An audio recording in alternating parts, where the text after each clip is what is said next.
Lep pozdrav, začenjamo panel o obrambi in varnosti.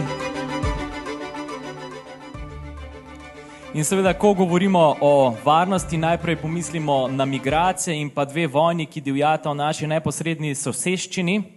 Je pa seveda varnost mnogo širši pojem. Varnost je tista, ki zagotavlja blaginjo, normalno delovanje države, vseh ključnih podsistemov družbe in tudi o tem bomo govorili na današnjem panelu.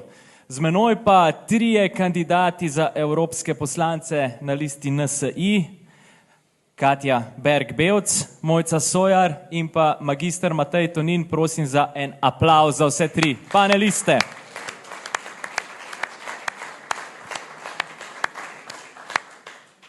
Kako gre že tista? Spodobi se in pravično je. Nič o mladih brez... Ja, primite mikrofone. To aktiven panel. Nič o mladih brez... Mladih. Nič o kmetih brez... Kmetov. Nič o varnosti brez... Držav. Brez obrambnega ministra. Matej Tonin, seveda izjemen poznavalec varnostne in obrambne situacije. Mogoče zgolj za začetek nekaj o trendih na področju migracij, nelegalnih migracij, kaj mogoče Evropo čaka v prihajajočih mesecih, letih. In pa seveda, če bo pakt o migracijah in azilu, ki ga potrjuje Evropska unija v mesecu aprilu, pomembno prispeval k rešitvi tega problema, ali lahko pričakujemo še enega v nizu neuspehov glede tega vprašanja. Okrog Evrope je praktično precej konfliktno, zato jaz pričakujem, da se bodo v prihodnjih letih migracije stopnjevale. Ker se dogaja v Gazi, bo imelo zagotovo svoje posledice tudi v prihodnosti. Ne pozabiti, da so v Afganistanu oblast prevzeli talibani, ker pomeni, da bo še dodatno se pospešil odhod ljudi. In v Iranu se stvari komplicirajo, tako da v naši bližnji okolici je mnogo kriznih žarišč, ob tem, da imamo vojno na svojih lastnih tleh. Vse je bilo že prej ugotovljeno, da veliko ljudi si želi svoje države zapustiti, ampak ključno pri teh migracijah je, ker sem prej v svojem govoru rekel, da imamo jasna sporočila. Problem Evropske unije je bil v tem, da dajemo mešana sporočila. Eni govorijo o odprtih vratih, drugi gradijo zidove in to enostavno ne daje tistega, kar bi si želeli. Zaradi tega je treba jasno sporočiti, da je Evropa možno priti samo na legalen način in izven meja Evropske unije zgraditi posebne centre, kjer se bodo te ljudje procesirali, da lahko pridejo na civiliziran način, brez bogatenja posrednikov, brez bogatenja tihotapcev, predvsem pa, da ne ogrožajo svoja življenja. Težko vprašanje. Boste eden izmed 720 evropskih poslancev. Kako vam bo to uspelo v Evropskem parlamentu? Na kakšen način boste prepričali Evropsko unijo? Zdaj, Evropski parlament je malo drugačen od slovenskega parlamenta, ker je jasna linija med koalicijo in opozicijo. V Evropskem parlamentu teh linij ni jasno in se mi zdi, da je zato ključno, da je poslanec glasen, da veliko govori, da ima dobre ideje, predvsem pa, da zna povezovati, ker na takšen način sem jaz prepričan, da lahko dobre ideje tudi prodrejo do sprejetja, da jih sliši komisija, Svet Evropske unije in podobno. Tako da tukaj bo potrebno biti glasen in jasen. In mi vam verjamemo. Varnost je ženskega spola. Gospa Mojca Sojar, kaj za vas pomeni varnost? Danes smo že velikokrat slišali, kako je pravzaprav varnost neko prepočelo vsega. In tudi po neki Marlovi lestvici vrednot je varnost takoj na drugem mestu za temi osnovnimi potrebami po hrani, pijači in tako naprej. In če mi je bilo predstavljeno, kot da bom neka predstavnica oziroma da sem na tej listi kot predstavnica življenja v mestu, v mestih živimo, pravzaprav lahko rečemo, največjo nevarnost in to nevarnost nam seveda povzroča problem številka 1, ki ga jaz zaznavam, da je v Evropi, ker je bilo tudi na četrtkovi tarči, na kateri je sodeloval naš predsednik, rečeno, da po evropski raziskavi, ki je bila narejena med Evropejci, 59% Evropejcev govori o tem, da je trenutno največja glavni problem ali pa največja težava v Evropi so migracije. In te migracije... Kakšen je vaš občutek v Ljubljani? Aha. V Ljubljani zaenkrat bi lahko, jaz sem doma iz Viča, kar pomeni neposredni bližini pravzaprav azilnega centra ljubljanskega.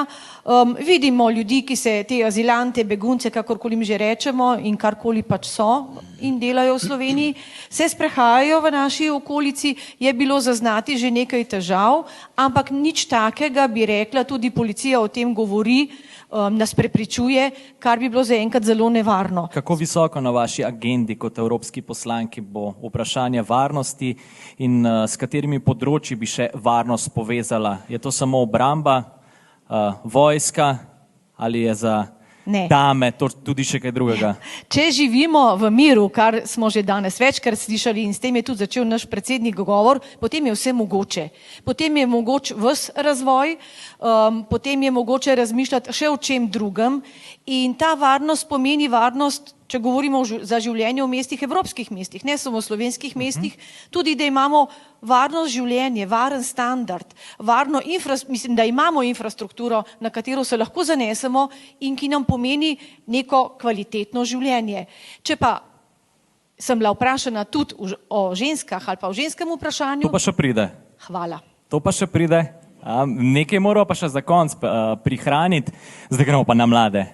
Katja Ber-Bevc, predsednica Mlade Slovenije, hotel sem reči Nove Slovenije, mogoče še kdaj bo. Vse možnosti so. Vse možnosti so odprte.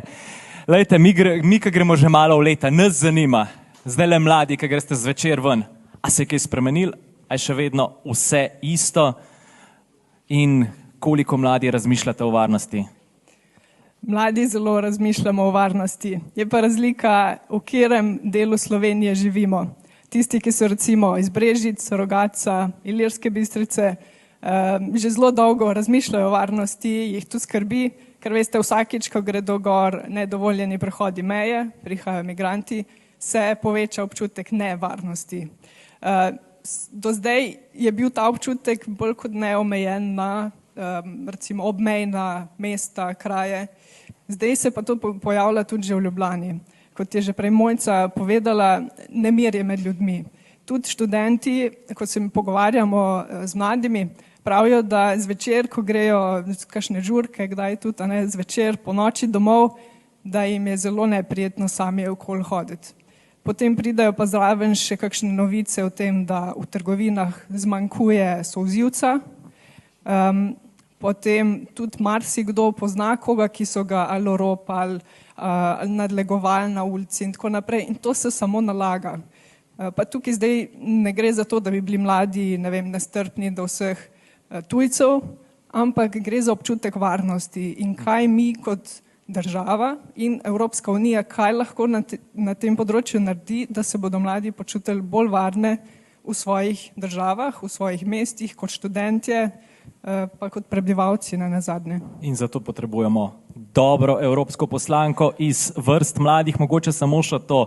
Slišali smo dramatične scenarije, kaj pomeni izstop iz NATO. Kako mislite, da bi mladi sprejeli neko tako idejo, ker mislimo, da smo jo že čisto preživeli, torej neko obvezno služenje vojaškega roka, neka domovinska dolžnost? Slabo, oziroma ne bi je sprejeli, je moj kratek odgovor. Če pa pogledamo mogoče malo širše, zakaj bi sploh uvajali, se pravi neko naborništvo ponovno. Zdaj, če je naš cilj povečati število pripadnikov Slovenske vojske, se vprašam, a je 3 mesece res dovolj, da mi izoblikujemo vojaka, ki je potem sposoben upravljati in s tem zelo naprednim danes orožjem, tudi hibridne grožnje in tako naprej, je vse zelo kompleksno in jaz dvomim, da so 3 meseci dovolj. Pa verjamem, da bo nekdanji obrambni minister o tem še kaj več povedal. Potem druga stvar, ki se včasih tudi omenja, je, ja, mlade bi mogli malo vzgajati, pa jih pošljemo v vojsko. Da bi vojska vzgajala namesto mam.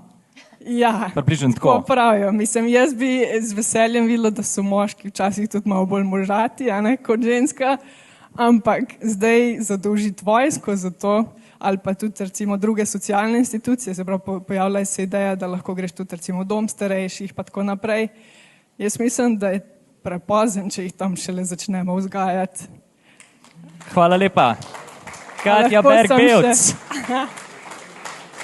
Sedaj pa eno vprašanje še za gospoda Mateja Tonina, mogoče malo provokativno.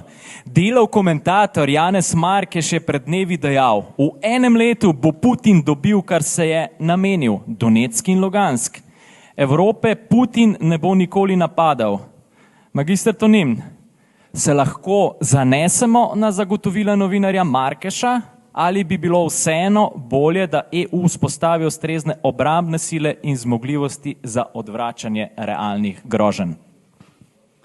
Jaz vam toplo priporočam, da si na Netflixu gledate eno zelo dobro serijo, ki govori o tem, kako se je zgradila jedrska bomba in potem vse, kako je tekla hladna vojna in tako naprej. Zelo koristno.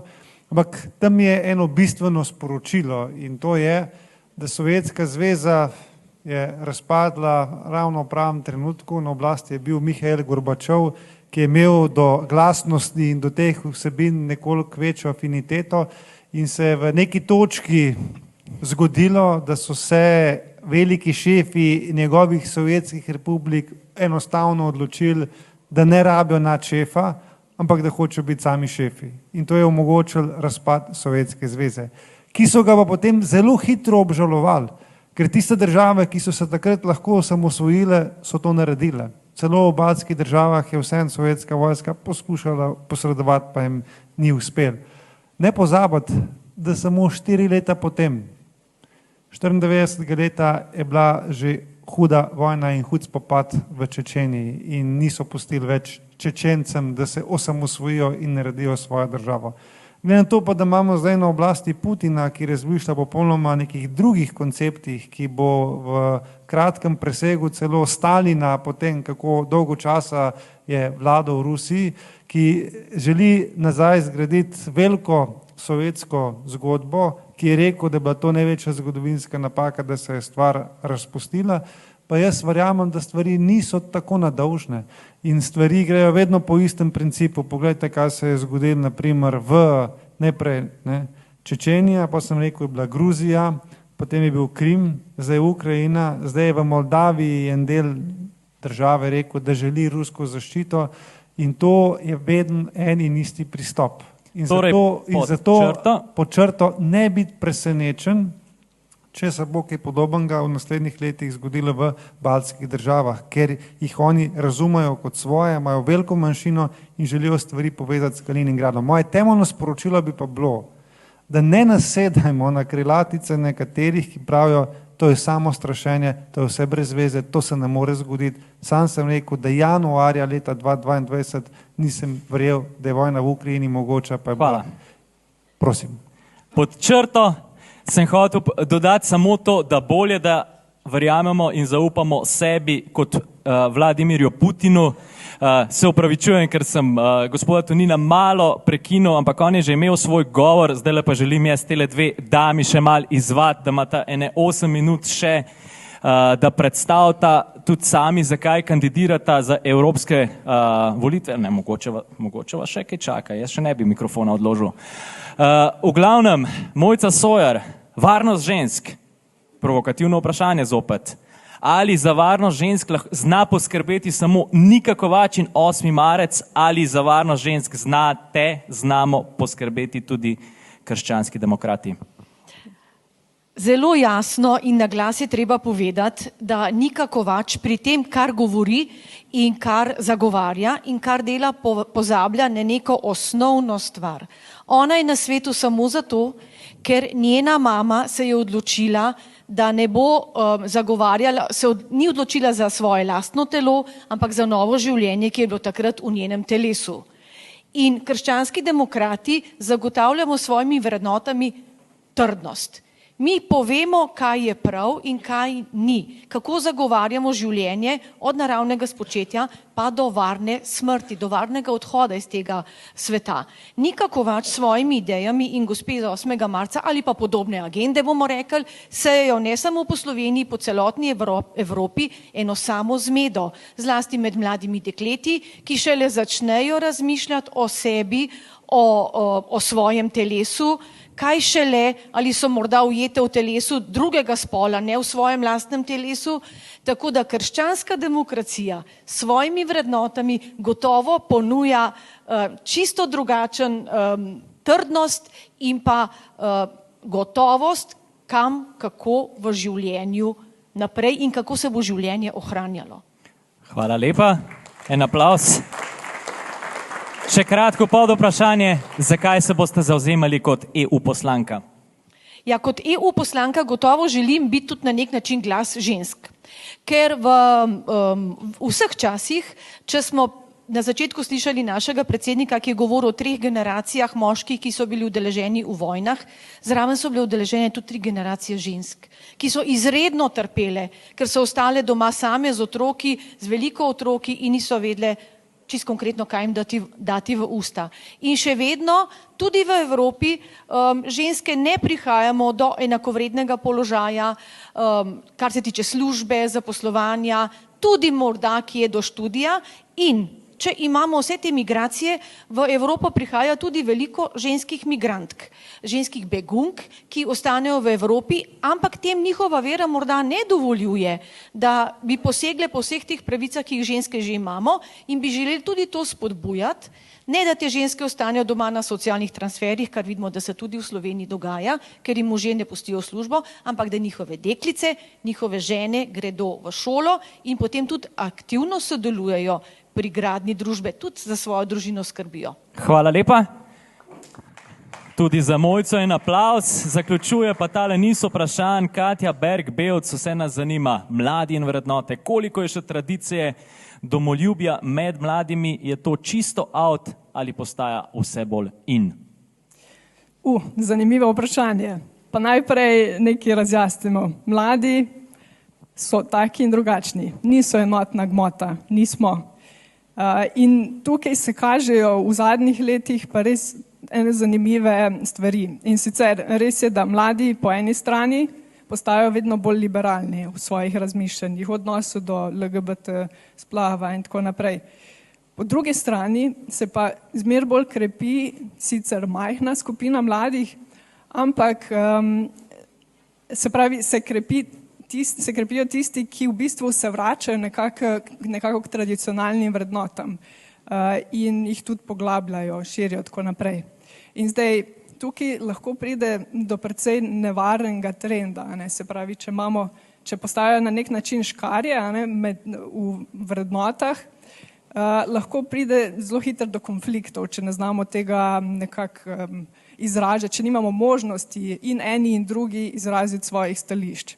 Zato je tukaj ključno, po mojem, da ne pustimo nekim populizmom, da zrastejo, predvsem pa ne takim, ki gradijo na tem, kar je prej gospa Ljudmila že zelo fajn povedala, da nam razbijajo, uničijo Evropo. Ker bi rekli ali eni ali drugi, da gre to popolnoma v napačno smer in da pa je pa najboljš vse porušiti, pa bomo vsi srečni. Ne bomo. Smo že prej slišali, da je Evropska unija ključna in glaven krivec oziroma glavna zaslužna za to, da imamo danes mir. In tukaj moramo tudi mlade, tukaj tudi jaz želim mlade opozarjati na to, zakaj je Evropska unija tako zelo pomembna in zakaj ne smemo se zdaj prepustiti nekim prepričanjem, da če pa kaj ni v redu, pa moramo kar vse porušiti. Katja, kot evropska poslanka, kaj boste storili za mlade? En kratek odgovor, da vas slišijo. Za mlade, nekdo je rekel prej že glede birokracije. To mlade ubija. Ubija željo potem, da bi ti odprl startup, da bi odprl podjetje, da bi začel ali pa nadaljeval tradicijo kmetovanja, ki jo imaš doma, in dajmo umakniti te stvari, dajmo jih zrahljati oziroma res narediti pametno, zato da bodo mladi lahko uresničili svoje talente, ki jih imajo. V Evropi nismo nič manj kot v ZDA, imamo zelo veliko idej, pa vseeno ne spodbujamo teh idej, ne damo jim okolja, zato jaz želim biti glas mladih in glas za to, da se ustvari spodbudno okolje za razvoj mladih. Katja, en aplaus.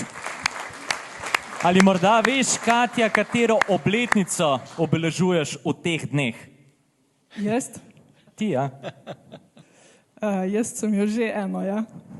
Naj povem, 5 let mineva, odkar je prevzela vodenje Mlade Slovenije. En aplavz za našo Katjo.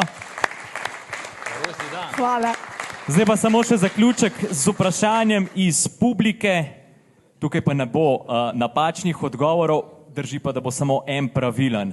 Ampak bomo kar iz leve poskušali. Bi morala EU poslati, ne, ta je prehuda, ali bi bilo smiselno in mogoče, da bi EU imela tudi svojo lastno vojsko? Ja, gotovo bo najboljši odgovor dal naš predsednik, ampak jaz Lahko mislim, da rečete smo tudi sam ja, ne, vključeni v dober sistem, to je NATO, in se mi ne zdi potrebno imeti svoje lastne Hvala. vojske. Katja? Na dolgi rok ja, trenutno pa ne. Hvala. Matej, zaključna beseda je vaša, Ja, ampak lej, ne bo kratka. V času Težko, ne, to bo pa našega težko. predsedovanja Evropske unije je bil sprejet tako imenovani strateški kompas, ki predvideva, da bo Evropa zgradila hitre odzivne sile v številki 5000. Tako da odgovor je da, ker Evropa že v svojih dokumentih to predvideva. Moramo pa zdaj od besed preiti k dejanjem, ker stvar je pa na svetu zelo preprosta. Če ti nimaš sile, da zavaruješ svoje politične in diplomatske odločitve, potem samo plačuješ, ne dosežeš pa nič. Odlično. Hvala za tale odgovor tudi magistru Toninu in en velik aplavz za tele naše 3 izjemne paneliste.